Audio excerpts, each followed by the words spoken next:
بسم اللہ الرحمن الرحیم۔ السلام علیکم بھائیو، کیسے ہیں؟ ٹھیک ٹھاک ہیں؟ آج انشاءاللہ ہم ایک حدیث پڑھیں گے۔ آپ نے تھمبنیل تو دیکھ لیا ہوگا، تو یہ حدیث کافی لمبی ہے اور کافی مزیدار حدیث ہے، تو انشاءاللہ آپ کو بھی یہ حدیث سن کر مزہ آئے گا اور مجھے بھی سنا کر مزہ آئے گا۔ تو بغیر ٹائم ضائع کیے بسم اللہ پڑھ کے یہ حدیث شروع کرتے ہیں۔ پیج میں نے پہلے سے ہی اوپن کر لیا ہوا ہے۔ تو بھائیو، یہ حدیث جو ہے نا، یہ موجود ہے صحیح مسلم میں۔ تو یہ حدیث شروع کرتے ہیں بسم اللہ پڑھ کے۔ حضرت عمر رضی اللہ تعالیٰ عنہ کہتے ہیں کہ ہم ایک دن رسول اللہ صلی اللہ علیہ وسلم کے پاس بیٹھے ہوئے تھے، یعنی تمام صحابہ کرام آپ علیہ السلام پاس بیٹھے ہوئے تھے۔ تو اتنے میں ایک شخص آیا جس نے انتہائی سفید کپڑے پہنے ہوئے تھے اور اس کے جو بال تھے انتہائی سیاہ تھے، اور اس پر سفر کا کوئی نام و نشان دکھائی نہیں دیتا تھا، اور ہم میں سے کوئی شخص اسے جانتا بھی نہیں تھا، یعنی صحابہ کرام اسے جانتے نہیں تھے۔ وہ شخص مدینے کا نہیں تھا، کہیں اور کا تھا، لیکن جو اس کا حلیہ تھا وہ دیکھ کے یہی لگ رہا تھا کہ اس نے کوئی گویا سفر کیا ہی نہ ہو۔ وہ تھا بھی مدینے کا نہیں اور اس کے اوپر کوئی سفر کا نام و نشان بھی نہیں تھا۔ حالانکہ اس دور میں آپ کو پتہ ہے کہ دھول مٹی، اونٹوں پہ گھوڑوں پہ سفر ہوتا تھا، تو سفر کے نشانات موجود ہوتے تھے، پتہ چل جاتا تھا کہ یہ آدمی کئی دور سے سفر کر کے آیا، لیکن اس کے اوپر اس طرح کوئی سفر کا نام و نشان نہیں تھا۔ تو وہ شخص آیا یہاں تک کہ وہ حضور صلی اللہ علیہ وسلم کے پاس بیٹھ گیا، اور اس نے اپنے دونوں گھٹنے آپ علیہ السلام سے ملا دیے، یعنی اپنے دونوں گھٹنے اس طرح آپ علیہ السلام کے ساتھ ملا دیے اور اپنی دونوں ہتھیلیاں دونوں رانوں پر رکھ دی، یعنی جس طرح ہم تشہد میں بیٹھتے ہیں اس طرح آپ علیہ السلام کے بالکل سامنے بیٹھ گیا اور اس نے اپنی اس طرح ہتھیلیاں رانوں پہ رکھ لی، ٹھیک ہے، اور عرض کیا کہ اے محمد صلی اللہ علیہ وسلم، مجھے اسلام کے بارے میں بتائیے، یعنی وہ اسلام کے بارے میں آپ علیہ السلام سے سوال پوچھنے لگا۔ تو اس پر نبی اکرم صلی اللہ علیہ وسلم نے ارشاد فرمایا، اسلام یہ ہے کہ تو گواہی دے کہ اللہ کے سوا کوئی معبود نہیں اور محمد صلی اللہ علیہ وسلم اللہ کے رسول ہیں، اور تم نماز قائم کرے، زکوٰۃ ادا کرے اور رمضان کے روزے رکھے، اگر استطاعت ہو تو اللہ کے گھر کا حج کرے۔ آپ علیہ السلام نے یہ جواب دیا۔ تو اس پر کہا کہ آپ صلی اللہ علیہ وسلم نے سچ فرمایا۔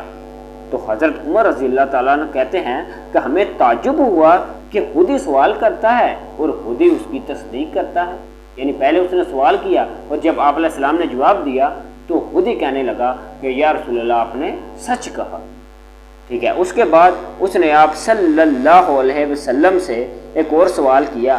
اس نے کہا کہ آپ علیہ السلام مجھے ایمان کے متعلق بتائیے۔ تو آپ صلی اللہ علیہ وسلم نے فرمایا کہ تو اللہ پر ایمان لائے اور اس کے فرشتوں پر اور اس کی کتابوں پر اور اس کے رسولوں پر اور یوم آخرت پر، اور تو اچھی اور بری تقدیر پر ایمان لائے۔ اس نے کہا کہ آپ صلی اللہ علیہ وسلم نے سچ فرمایا، یعنی پھر آپ علیہ السلام کے جواب کی تصدیق کرنے لگا۔ پھر اس نے کہا کہ اللہ کے رسول صلی اللہ علیہ وسلم مجھے احسان کے متعلق بتائیے۔ تو اس پر آپ صلی اللہ علیہ وسلم نے فرمایا کہ تو اللہ کی عبادت ایسے کرے کہ جیسے تو اسے دیکھ رہا ہو، اور اگر نہیں تو یہ خیال کرے کہ وہ تجھے دیکھ رہا ہے۔ اس پر اس نے کہا کہ مجھے قیامت کے بارے میں بتائیے۔ تو آپ صلی اللہ علیہ وسلم نے جواب دیا، جس سے پوچھا گیا ہے وہ پوچھنے والے سے زیادہ کچھ نہیں جانتا، یعنی آپ علیہ السلام سے اس نے قیامت کے بارے میں پوچھا۔ تو آپ صلی اللہ علیہ وسلم نے فرمایا کہ جتنا تو قیامت کے بارے میں جانتا ہے میں بھی اتنا ہی جانتا ہوں، اس سے زیادہ کچھ نہیں جانتا۔ تو پھر اس پر وہ بولا کہ یا رسول اللہ صلی اللہ علیہ وسلم، مجھے قیامت کی کچھ نشانیوں کے بارے میں ہی بتا دیں۔ تو پھر آپ صلی اللہ علیہ وسلم نے فرمایا کہ قیامت کی نشانیاں یہ ہیں کہ لونڈی اپنی مالکہ کو جنم دے گی، تو دیکھے گا کہ ننگے پاؤں بھیڑ بکریاں چرانے والے بڑی بڑی عمارتیں بنانے میں ایک دوسرے کا مقابلہ کریں گے۔ تو اس پر حضرت عمر رضی اللہ تعالیٰ عنہ نے کہا کہ پھر وہ چلا گیا۔ پھر حضرت عمر کہتے ہیں کہ میں کچھ دیر تک وہاں ٹھہرا رہا تو پھر آپ صلی اللہ علیہ وسلم نے فرمایا کہ اے عمر، جانتے ہو یہ سوال کرنے والا شخص کون تھا؟ تو میں نے عرض کیا کہ اللہ کے رسول صلی اللہ علیہ وسلم بہتر جانتے ہیں۔ تو آپ علیہ السلام نے فرمایا کہ یہ جبرائیل علیہ السلام تھے جو تمہیں دین سکھانے آئے تھے۔ دیکھیں بھائیو، آج کی یہ جو حدیث ہم نے ورلڈ بائی ورلڈ پڑھی ہے، اس میں دو باتیں جو آپ صلی اللہ علیہ وسلم نے قیامت کی نشانیاں بتائی ہیں، تو بھائی اس پہ بات کرتے ہیں، کیونکہ اس پہ جب یہ ایک جملہ ہے جو کہ مشکل ہے تو انشاءاللہ میں اس کو بھی آپ کے سامنے پیش کرتا ہوں کہ جب حضرت جبرائیل نے آپ علیہ السلام سے پوچھا کہ قیامت کی نشانیاں بتائیے، تو آپ علیہ السلام نے فرمایا کہ لونڈی اپنی مالکہ کو جنم دے گی۔ یعنی اس سے مراد یہ ہے کہ ماں کی جو اولاد ہوگی وہ اس کا رویہ اپنی ماں کے ساتھ اس طرح کا ہوگا کہ جس طرح ایک غلام کے ساتھ رویہ اختیار کیا جاتا ہے، ٹھیک ہے۔ اس دور میں ایسا ہوگا کہ جو اولاد ہوگی وہ اس طرح ہوگی کہ جس طرح مالک ہے، اور جو ماں غلام بن جائے گی، اس طرح اپنی ماں کے اوپر روب چڑھیں گے۔ تو اس دور میں آپ دیکھ سکتے ہیں کہ کس طرح سے یہ کام ہو رہا ہے، تو اس سے مراد یہ ہے۔ اور دوسرا آپ صلی اللہ علیہ وسلم نے فرمایا کہ ننگے پاؤں بھیڑ بکریاں چرانے والے بڑی بڑی عمارتیں بنانے میں ایک دوسرے کا مقابلہ کریں گے۔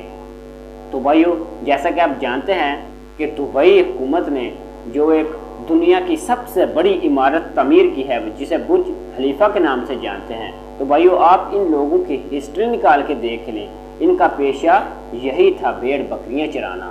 یہ تو اب تیل نکلا جب تو تب یہ امیر ہوئے نا، اس سے پہلے ان کا پیشہ یہی تھا کہ یہ بھیڑ بکریاں چرانے والے تھے، ٹھیک ہے۔ اور یہ عرب کے قبائل، اور اس کے مقابلے میں جو کہ دنیا کی انہوں نے سب سے بڑی عمارت بنائی ہے، تو اس کے مقابلے میں اب سعودی عرب اس سے بھی بڑی عمارت بنا رہا ہے جو کہ دنیا کی سب سے بڑی عمارت ہوگی، اور وہ ابھی تک تعمیر ہوئی نہیں، اس کی تعمیر شروع ہو گئی ہے۔ تو دیکھیں آپ علیہ السلام کی یہ دونوں پیشن گوئیاں قیامت کی یہ سچ ثابت ہوئی جو جبرائیل علیہ السلام نے آپ صلی اللہ علیہ وسلم سے پوچھی تھی۔ تو اس کا اصل میں مطلب یہ تھا۔ تو امید کرتے ہیں کہ آپ کو یہ جو ساری حدیث ہے سمجھ آ گئی ہوگی کہ اس میں انہوں نے کیا کیا پوچھا۔